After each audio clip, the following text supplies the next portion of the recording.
Good morning and good afternoon. Welcome to another episode of Before Coffee. It is our News Dump Friday here as we're going to talk about just everything. I'm talking about so many things, I don't even know what I'm talking about. I hope you're having a good Friday.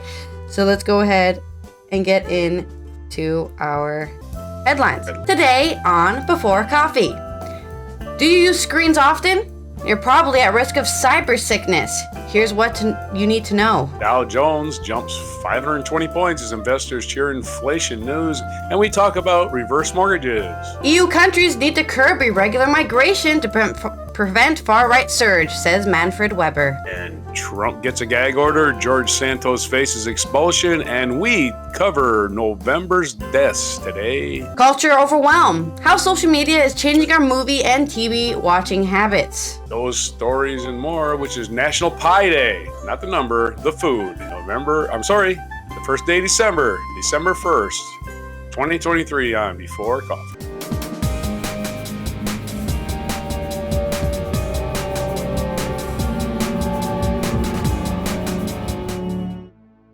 All right.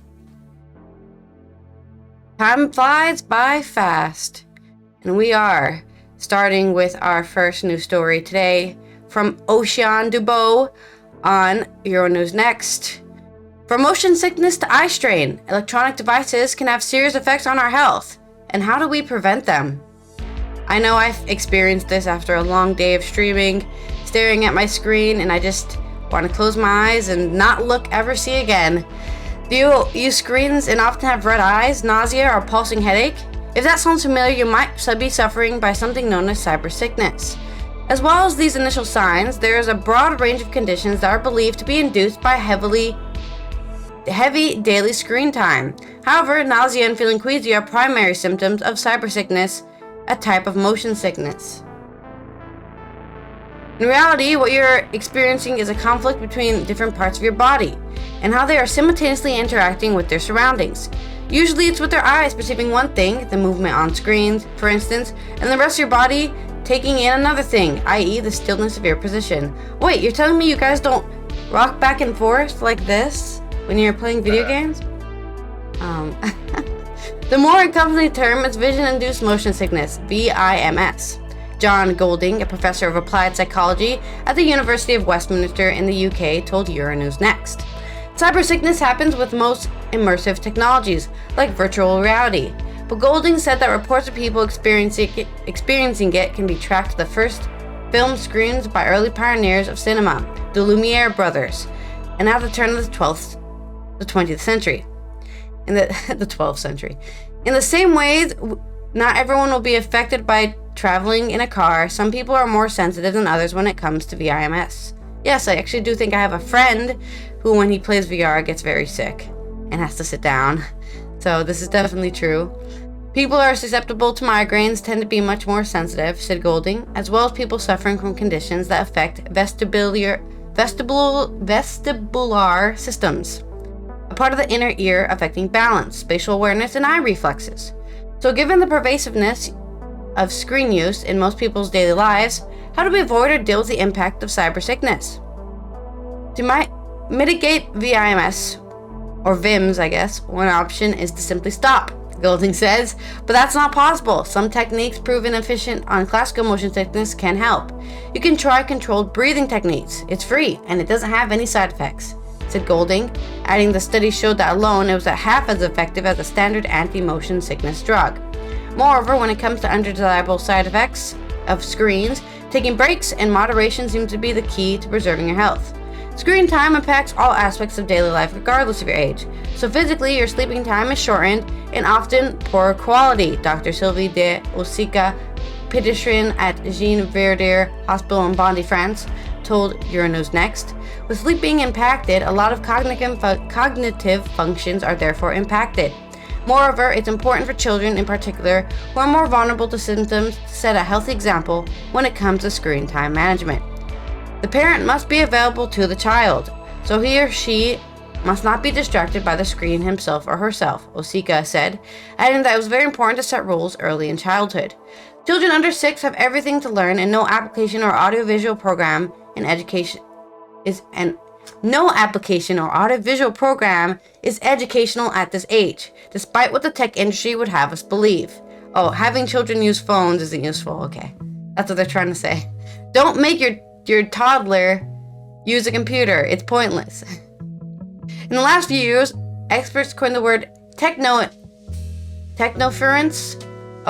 To define how electronic devices are impacting our interpersonal relationships, whether romantically or with friends or family on a daily basis.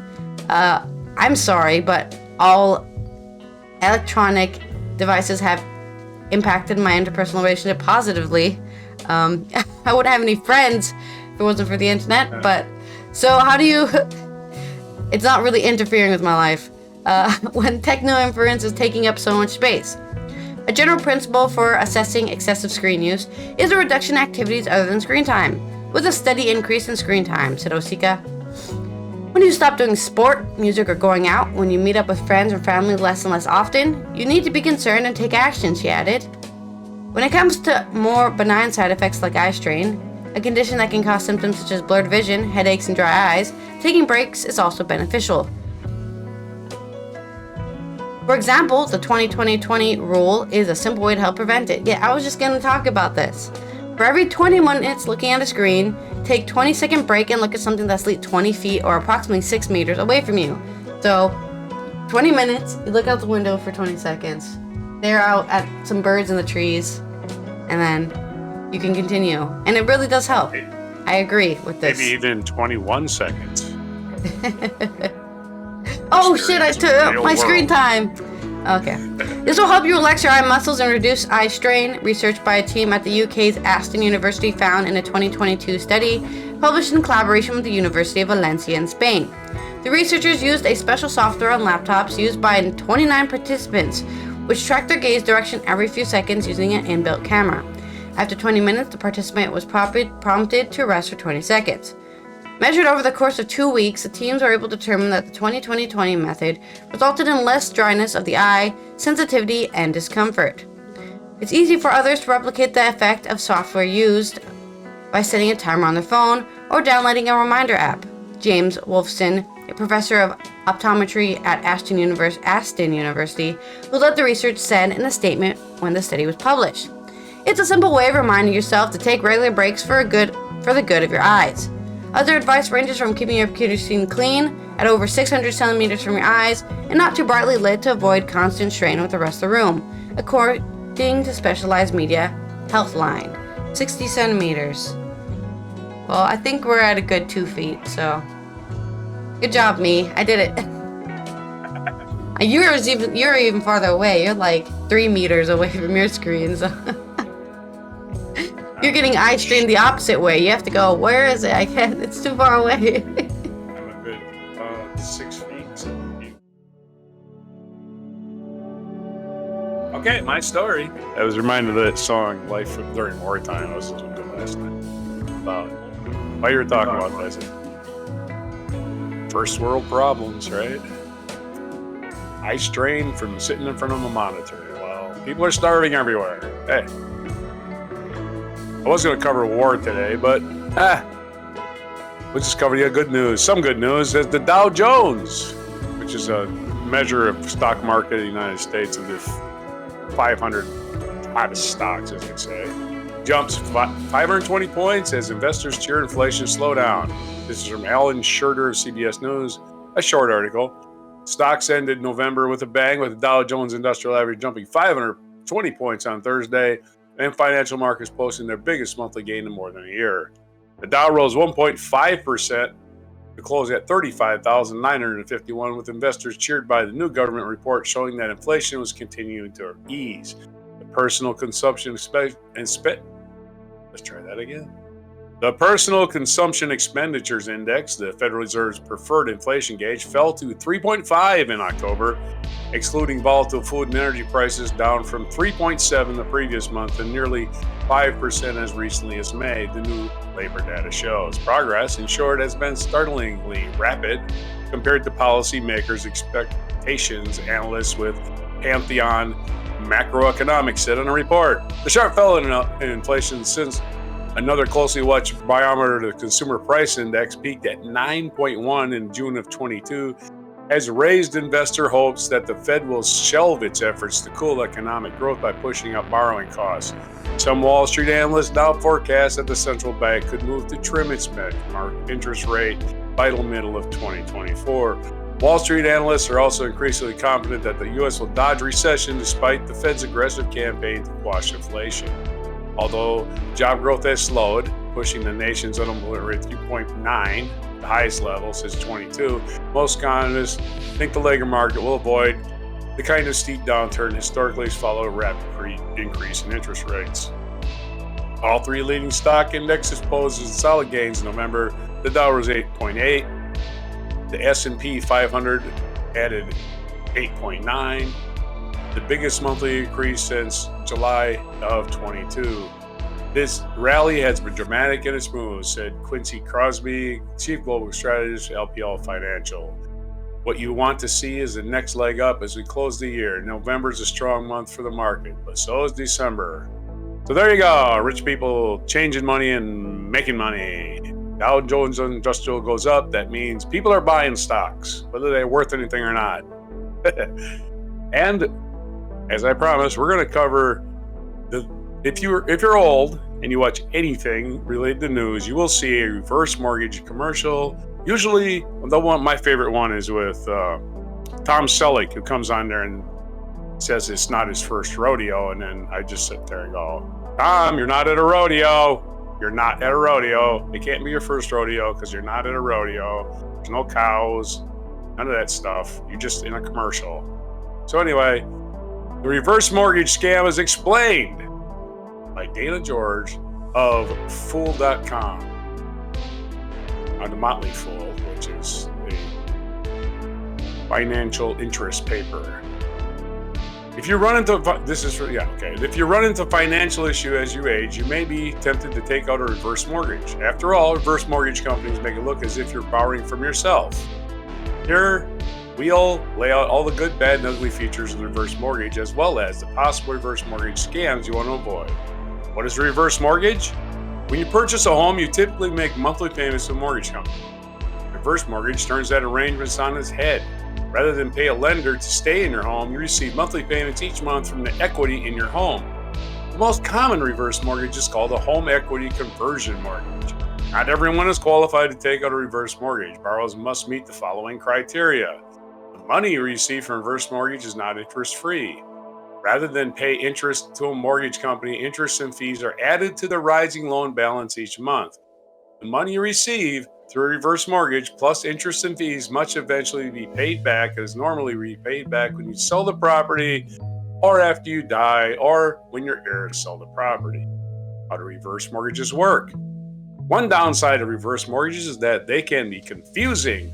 Well, let's confuse old people. What a shock. In essence, a reverse mortgage is an advance on the equity in your home. It is only when you sell the home that the lenders is repaid.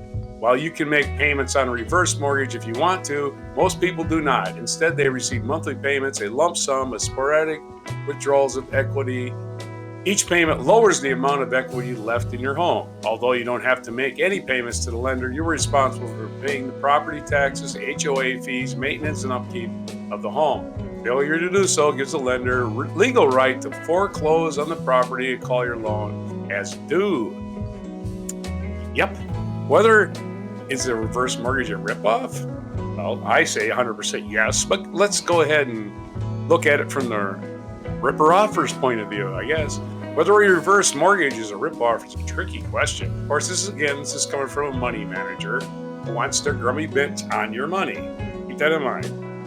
That's because there are plenty of ways the reverse mortgages can help a homeowner. Can't think of one, but let's see if she can come up with one. For example, some reverse mortgages do not have income or credit requirements, making it easier for a homeowner to access equity in their property. Yeah, I'm sure. Keep the poor poorer. Nice. Yeah. It's basically the bank gets your house instead of your kids. The funds received from a reverse mortgage are not taxable, and homeowners are not concerned about leaving their property to their heirs. Don't have to worry about how their home is handled following their death. Okay, let's let's picture these people's lives. They don't care about their kids, right? They're fucking depressed.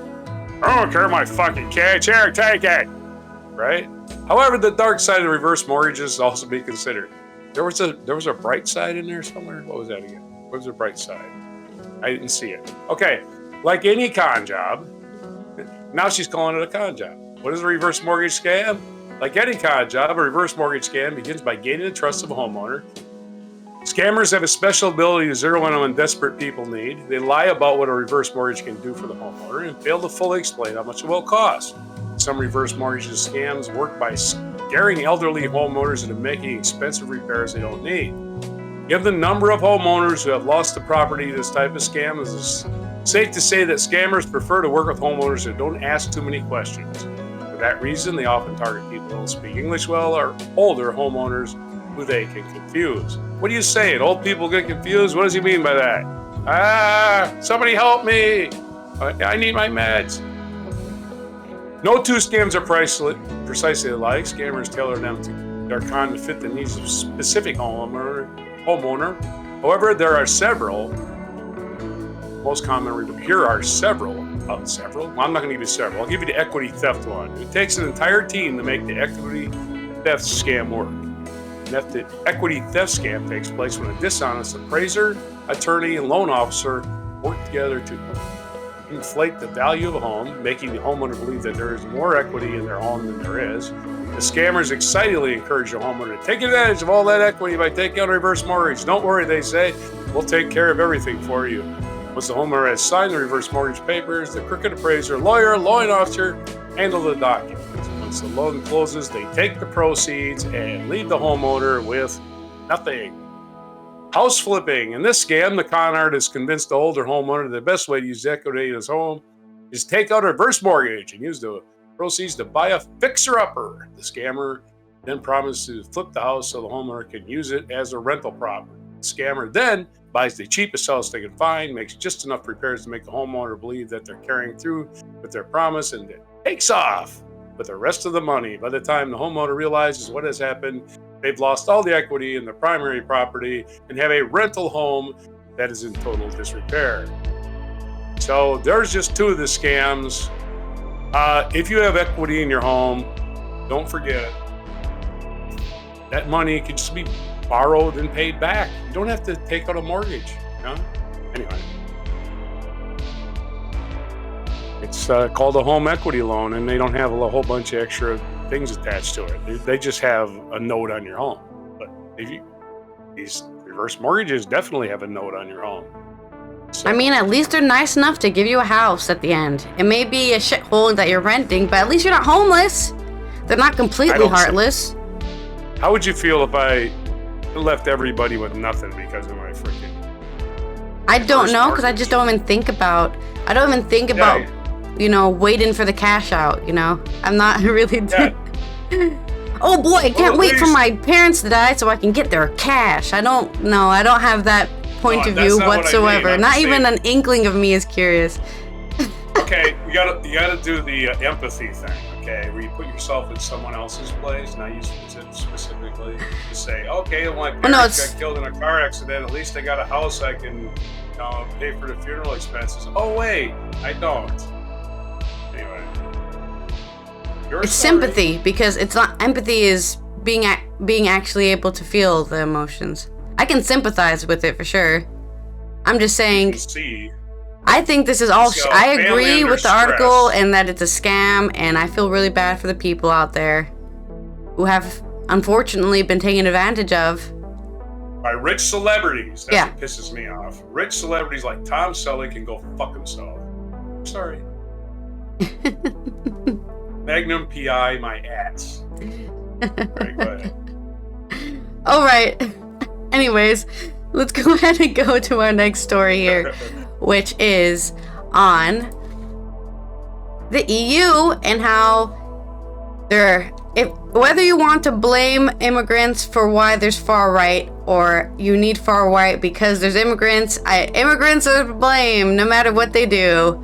This is from Jorge Liberio on Euronews. The next elections to the European Parliament risk unleashing a far-right surge if governments are unable to prove they can manage migration, Manfred Weber has warned. That's right, Manfred Weber has said the reason that the far-right is surging is because of the immigrants and not because they tell you that you need to care about immigrants and then make a populist movement and get elected, right? That is what's actually happening in my freaking bachelor's degree knowledge here. That's what's actually happening. Far-right is surging because people are telling you that you need to care about my immigration when you don't need to. It doesn't affect your daily life whatsoever. Not at all. It might not even affect your life 10 years from now. And people keep telling you to care.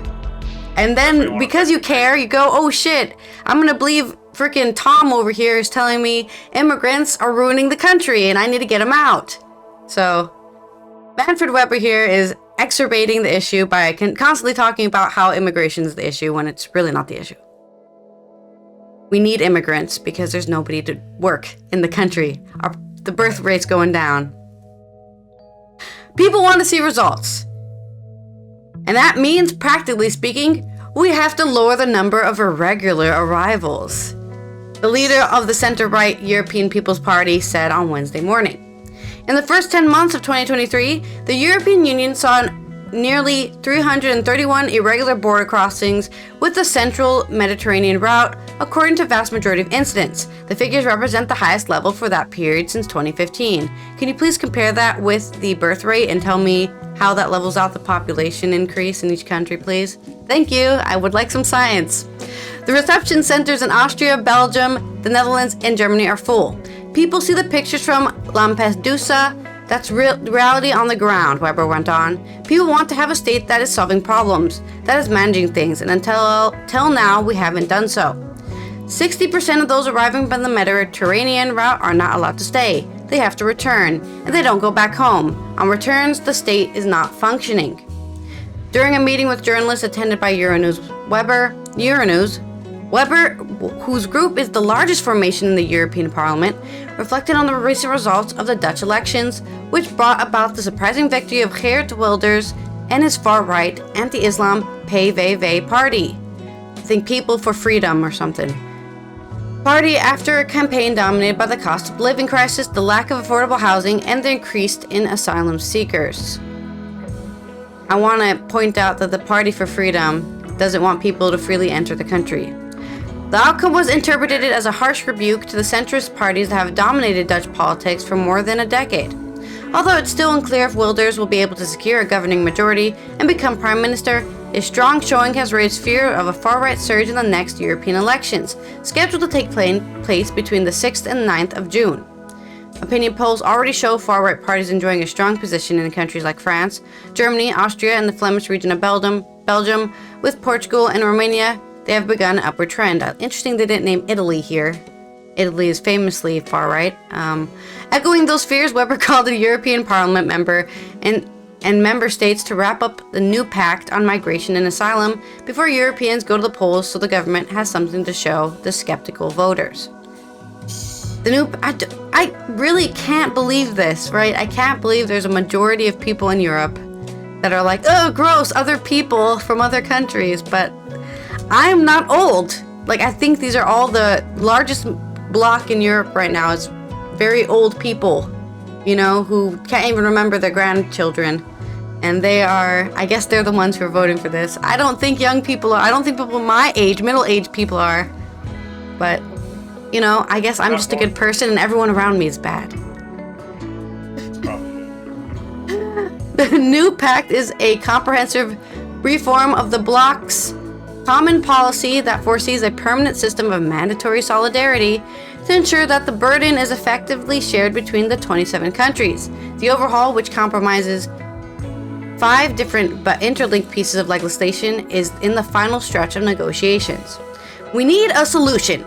If we fail to have a solution on the migration pact, we are risking ending up in a very difficult for the European Union as a whole, Weber said.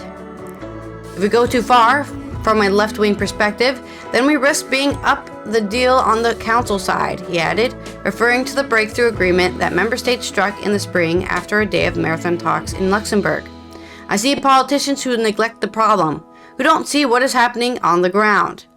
Weber's hardened position on migration has been criticized by the socialist and green groups as an attempt to pacify the far right and mimic its radical agenda under a veneer of centrism. Yes, as somebody who can be considered socialist and green, I agree with this. Of course, yes, we see it this way because he's basically just saying the far right is correct, so we need to solve their problems that they made by screaming about it so that their problems aren't there when we get elected. You could just also say immigration's not a problem and then move on, but instead you're saying no, I agree with the far right, it is a problem.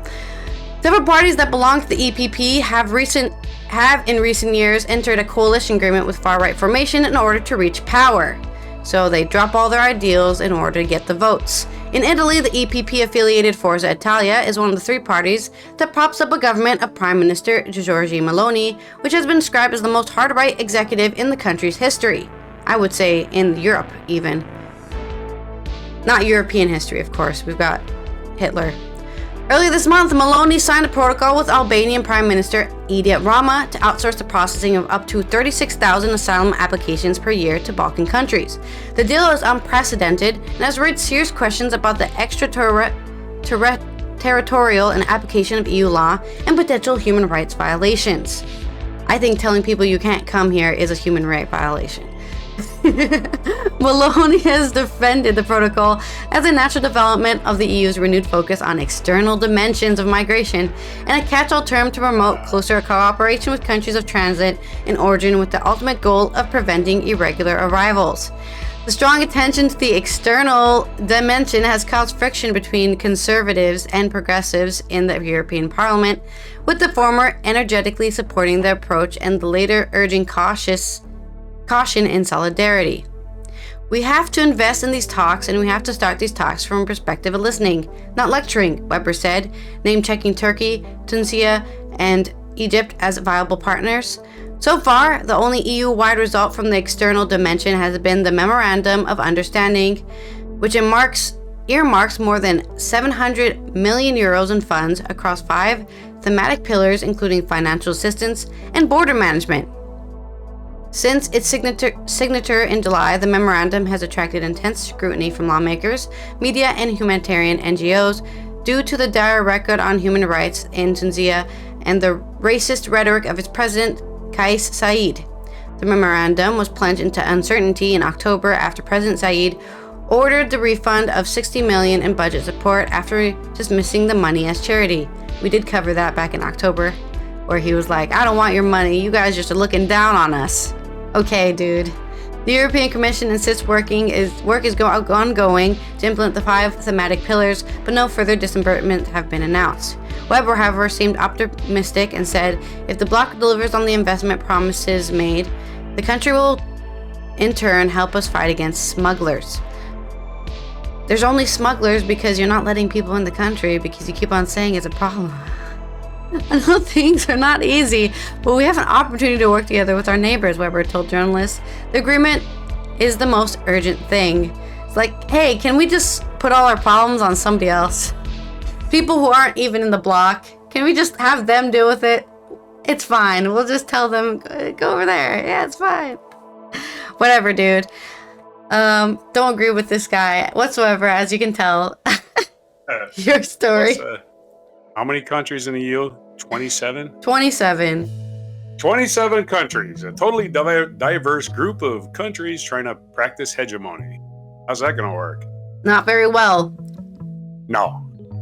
The other is dangerous. Wait, I'm the other over here. By the way, immigrants live right across me. Right behind that wall, there's a house that this garage is attached to. It's got maybe 15 people living there. They all work. They all constantly working. Never They're paying their taxes. Never worry about them. They pay more taxes than Defendant J. Trump does, I'll tell you that. And getting on with that story, Defendant J. Trump is a gag order reinstated by an appeals court. Donald Trump, this is from a short story from the Daily Beast. Donald Trump, once again, prohibited from attacking a law clerk at ongoing rank fraud trial in New York. Now that a 4-judge appellate panel has reinstated, the gag order is briefly lifted this month. A 2-page appeals court decision on Thursday wiped out Trump's lone victory, albeit a minor one, during the trial that threatened to destroy the business tycoon's real estate empire. So, again, this guy was once the president of the United States. He's such a lowly scumbag that he's attacking a law clerk by name. A law clerk. Not the judge, not the prosecutor, the law clerk. Of course, yesterday, he decided since he can't attack the law clerk, he's going to attack the judge's wife. Put him in jail. Put him in jail now. Jesus. Anyway, George Santos in the news. This is from NPR. George Santos could be expelled from Congress today. Rep. George Santos, our New York, could be the first member expelled from Congress in more than 20 years. Could be curtains for George this time in Congress. The Republican from New York is facing nearly 24 federal criminal charges and will face a vote on expulsion from the House of Representatives on Friday. The embattled congressman is accused of prosecutors of a number of financial misdeeds, including reimbursing himself for loans in a congressional campaign that he appears to have never actually made. So there you go.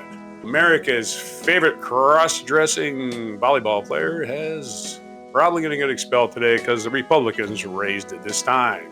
And we all cover the celebrity, at least the well-known deaths of November 2023. We had two profound ones. We had Rosalind Carter and we had Henry Kissinger. But just recently, we have Charlie Munger, longtime vice president of Berkshire Hathaway, died at the age of 99. It pays to be rich, literally. Charlie Munger, the longtime vice president of Berkshire Hathaway, was a fixture of the company's annual shareholders meeting in Omaha, Nebraska. The influential investor, longtime vice chairman of the conglomerate Berkshire Hathaway, has died. He was 99 years old. With Warren Buffett, Munger built Berkshire Hathaway into a multi-billion-dollar behemoth. They complemented each other in a way, in their approach to investments in a very nice way, said David Koss, the finance professor at the University of Maryland. Munger was a value investor, who liked to buy stocks when the company's share price was low relative to its fundamental value, but he also believed in the power of trusted brands in valuing growth. Over the years, Berkshire Hathaway has made large investments in household names including Kraft, Heinz, Bank of America, and Coca-Cola. Its portfolio included car companies, grocery stores, and insurers. Berkshire Hathaway could not have been built to its present status without Charlie's inspiration, wisdom, and participation, Buffett said in a statement. For Munger, simplicity was a guiding principle. I can't think of a single example in my whole life where keeping it simple has worked against us. Made mistakes, but they weren't because we kept it simple. Munger grew up in Omaha, Nebraska, not far from Buffett's childhood home. According to Koss, a local physician, that introduced them to each other, and they hit it off immediately. After serving the U.S. Army, Munger attended Harvard Law School. He went to the found of Munger, Tolles & Olson, a law firm headquartered in Los Angeles. Today, Buffett may be better known, but Koss says Munger played a big role in what was really a unique business partnership. But Berkshire Hathaway is one of them, I guess you want to call good capitalists. They rescue struggling companies that are undervalued and make them run better. The opposite of what Bain Capital does, which is Mitt Romney's company. Mitt Romney, on the other hand, will buy a struggling company, make them profitable by firing everybody. And that's what he did. And one more obituary. One famous person died yesterday, or the day before. Actually, it was yesterday. Shane MacGowan. If you remember punk rock, you remember the Pogues, the Irish punk rock band. Shane MacGowan, the hard-drinking frontman. This is from NPR. Nida Alabi. Shane MacGowan, the hard-drinking frontman for the Irish punk band The Pogues, had died. He was 65 years old. His wife, Victoria May Clark, announced his death on Thursday morning. No official cause of death was provided, but MacGowan had recently left the hospital in Dublin, Ireland, after a diagnosis of encephalitis. It is with the deepest sorrow and heaviest hearts that we announce the passing of Shane MacGowan, his family said in a statement. Shane died peacefully at 3 a.m. this morning, with his wife Victoria and the family by his side. Shane MacGowan was an Irish kid who grew up in England, and the songs he wrote and sang were a furious fusion of folk and punk. God said, I'm a little boy he's going to use to save Irish music, and I'll take it to greater popularity than it's ever had before. McGowan said in a documentary, Crock of Gold, a few rounds with Shane McGowan.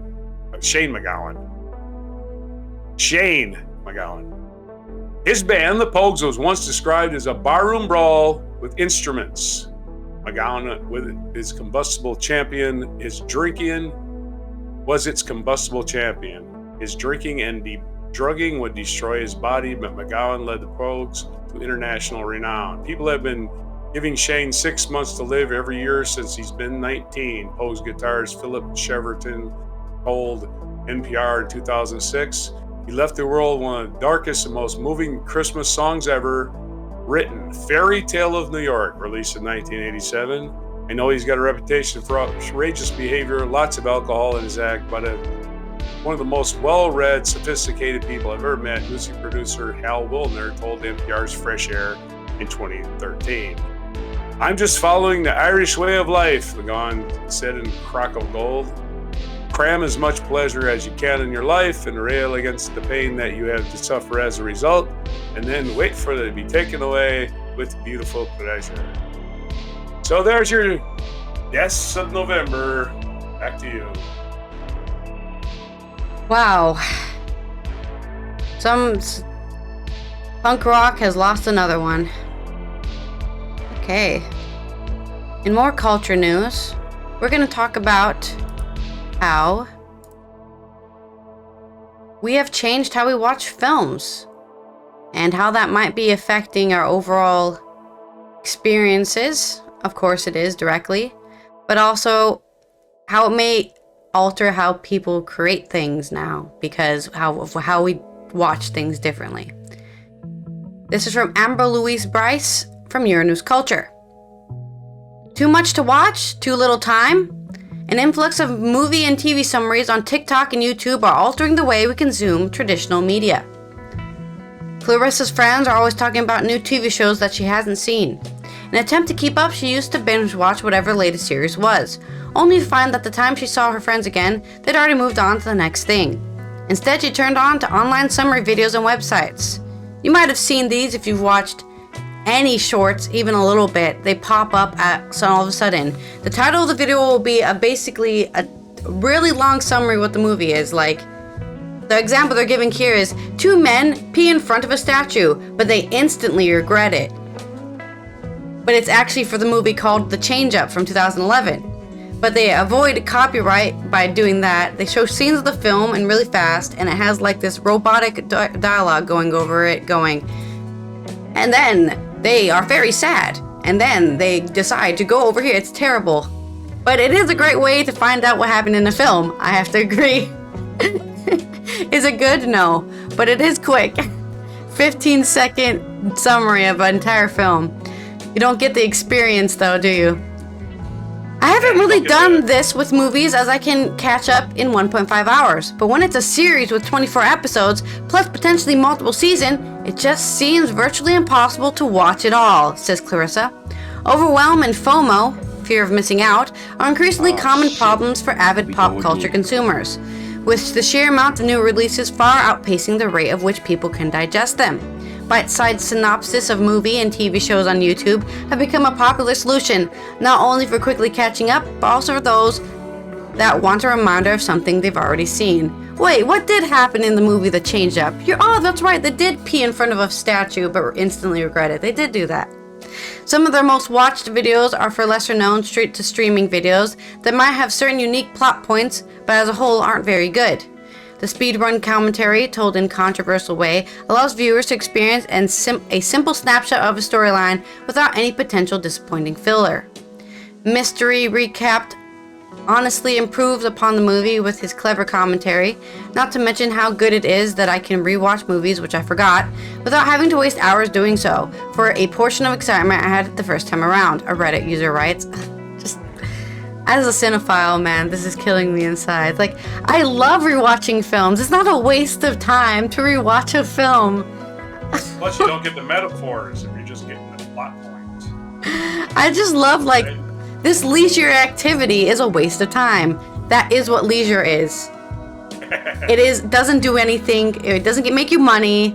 All it does is make you happy. That's all it's supposed to do. And if you see that as a waste of time, you need to go to a therapist. If you browse YouTube enough, you'll find hundreds of similar channels, many of which use AI voices to narrate the same movies and TV shows in different ways. Others, like Dead Meat, a horror-focused channel with 6.26 million subscribers, provide more insight to the films covered through the inclusion of behind-the-scenes facts. Warning, for those already shaking their heads at such contents, sacrifice of the linear plot progression and the holistic artistic intention, you might want to stop reading here. More pervasive than summary videos are TikToks out of context movie clips, where the single scenes are shared, sometimes with a clickbait description that tries to make it seem like a shocking real-life moment, other times with a dramatic overlay of inspirational music. These clips regularly find their way to almost everyone's For You page and can be surprisingly engrossing. Moments isolated in mystery, like walking in on a whispered conversation. I have been watching the entire Corpse Bride film all through shorts. I'll be scrolling, I'm like, oh, Corpse Bride. I've been watching it completely out of order. I have no idea what's going on. I've never seen the film, which is weird because I've seen, what is it? A Nightmare Before Christmas, which is it's made by the same person. But honestly, I think it's good. And the only positive I can give it right now that I can think of is that because I see the shorts of the film out of order, it makes me think, wait, I should actually make some time and watch the whole film. So in a way, it's kind of a really great trailer for watching these films that, one, are really old, two, that may have gotten under the radar and you'll never have watched otherwise. The accounts dedicated to posting them have hundreds of thousands of followers, occasionally serializing the clips. Some of the most popular have been The Wolf of Wall Street, Arrival, M. Night Shyamalan's The Happening, and cliffhangers always like to go viral. Earlier this year, one TikTok user posted the entirety of Sidney Lumet's 12 Angry Men from 1957, leading to widespread discussion amongst teenagers who were discussing the film for the very first time. Yet again, a positive here. This is a positive. It's this sense of real-time community that also makes watching summarized or shortened versions of a film and TV so enjoyable to modern-day audiences, inspiring debate and commentary. Even much of the comment section is, what is this film called? Hey, can you give me the title? I want to watch this film, but I don't know. You didn't put the title in the friggin' description. Well, seeing this as in full will always be ideal. The inordinate amount of content that's constantly vying for shortened attention spans means that sometimes a social media summary is necessary. It can even be a good thing, especially when it brings older and more niche films to a new audience attention, or saves us from watching something brain-meltingly terrible. Even David Lynch, who memorably said, "It's such a sadness that you think you've seen a film on your fucking telephone," seemed to have warmed to the idea during an interview with Cahiers du Cinema for the 2017 release of Twin Peaks: The Return. Looking at a tablet or computer from the right distance close enough, the screen is almost the same size, proportionally, as if you're just sitting at the back of the movie theater. So if you're in a quiet, dark room, it can be a good experience. Unfortunately, Mr. Lynch, we doubt many are creating appropriate ambience for soullessly swiping through TikTok clips. Oh, what? You guys don't light some candles? Get your huge 3.5 speakers, plug them into your phone and watch TikToks? Wow, that's how I'm doing it. Turning it up to 11. Getting that great big bass boom. Instead, the answer probably lies in focusing on things we truly connect with and experiencing them wholly rather than trying to keep up with everything all at once. Turning art into nothing more than a tick list that we graze the surface of. As Wim Wenders said in a recent Euronews Culture interview, biggest illness we have at the moment is that we have too much of what we love. We love the cinema, and there are too many films. I love music, but there's far too much music to listen to. There's too much of everything, and it doesn't make me happy. There's indeed too much, but watching Mark Wahlberg sensibly talk to a plant in a random TikTok clip from The Happening does admittedly make us happy. So there's your feel good. It's not all trash, okay? It's fine. It's really not important. And as long as you're happy, that's all that matters. In my case, when it comes to leisurely entertainment, your day in history. I have so many thoughts on this. One of them is that a lot of people just watch shows so they can talk about it with their friends at work or, discussion. Yeah, exactly. So they're not going to sit and watch a whole series of the whole they're going to get the synopsis and get it done. The Cliff Notes. Just give me the details, so I'm not confused in my conversations at work.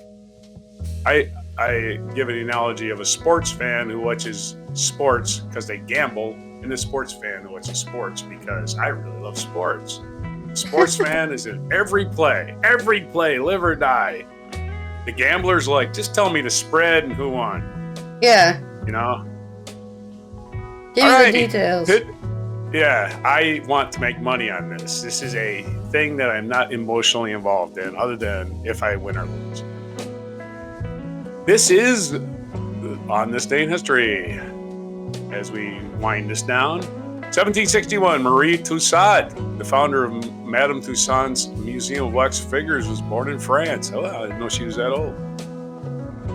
1814, on this day, General Andrew Jackson, who has a sourpuss face, I ever saw one, commander of the U.S. Army of the Southwest, hastened to defend New Orleans, Louisiana, against the British invasion. Of a series of skirmishes over the next few weeks culminated in the Battle of New Orleans, made famous by that song by Johnny Horton.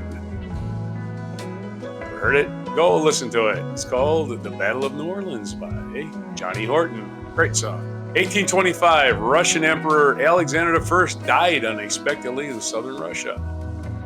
In 1913, the world's first moving assembly line debuted using a manufacturing Model Ts at the Ford factory in Highland Park, Michigan. The innovation was the idea of owner Henry Ford, and it revolutionized the auto industry. 1925, Germany, France, Belgium, Great Britain, and Italy signed the Pact of Locarno, a series of agreements intended to guarantee peace in Western Europe, which, of course, didn't last. 1959, the Antarctic Treaty was signed by 12 countries, making the Antarctic continent a demilitarized zone to preserve for scientific research. In 1988, the first World AIDS Day was held. In 2000, Vicente Fox was inaugurated as president of Mexico, ending the dominance of the Institutional Revolutionary Party, which had ruled since 1929. Our featured event on this day, December 1st, 1955, Rosa Parks refused to give up her bus seat. On this day in 1955, in violation of segregation laws in Montgomery, Alabama, Rosa Parks refused to surrender her bus seat to a white passenger who was arrested, sparking a 380-day bus boycott led by Martin Luther King. Yes, humans are fucking morons. Now, 1896, Georgy Zhukov, the Soviet marshal, was born. In 1935, Woody Allen, American actor and director, so he's turning 88 today. 1940, Richard Pryor was born. It's also Bette Midler's birthday, American actress and singer. She was born in 1945. And murder victim Matthew Shepard, sadly, well, he was born in 1976 on this day. Our featured biography is Carl Schmidt-Rottluff, German artist, born on December 1st, 1884, in Rottluff, Germany. And he died August 9th, 1976, at the age of 91 in Berlin. And what day is it? The last little thing we got to do today is a lot of days today. December 1st is Bifocals at the Monitor Liberation Day. I see. So I have no idea what that exactly means. Day without art. Well, if your name is Art, I think they mean Art, the actual thing, not a person named Art. It's just Day Without Art. So it might mean a guy named Art. Paul Simon is celebrating Day Without Art today. Get it? Art Garfunkel. Never mind. Rosa Parks Day is today, fittingly. It is also World AIDS Day, as we also covered. It is Faux Fur Day. So don't kill an animal just so you can be a little warmer. National Eat a Red Apple Day. As opposed to what else you would do with a red apple. Throw it at a car? I have no idea. Eat a red apple. Don't just, use it as a hockey puck. I don't know. It's National Bartender Day. Now, get your bartender to eat a red apple, you're in business. It's Antarctica Day, as we said before. It is the day we decided that it's a DMZ, a demilitarized zone. It's National Pie Day. Who doesn't like pie? In the Northeast, when you say pie, you mean pepperoni pizza. Her story. All right, that's it for today. There's no more stories. That's it for December 1st, 2023. I'm Before Coffee. And this is Allison here from the Netherlands, who will definitely be eating a red apple and not using it as a hockey puck. And I will be also eating some pie. Maybe I'll make a pie. Delicious. And we will see you next week to see what's happened over the weekend. I hope you have a good weekend out there. Stay safe. And here is your mic drop moment. I just want to say one thing. The beginning of my speech was edited, cut out. I didn't know about it. And I want to read it.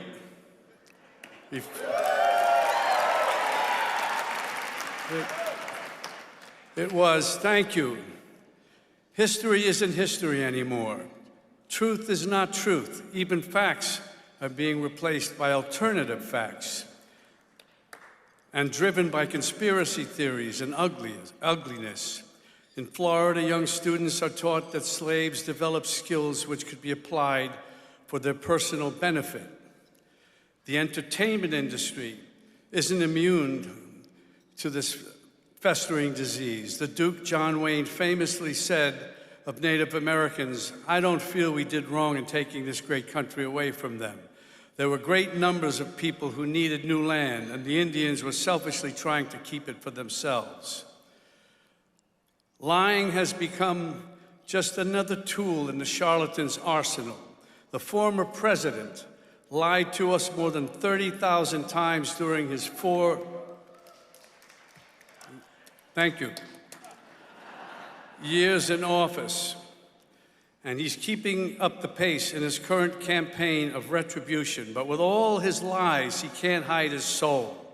He attacks the weak, destroys the gifts of nature, and shows disrespect, for example, by using Pocahontas as a slur. Filmmakers, on the other hand, strive, and this is where I came in and I saw that they edited all that.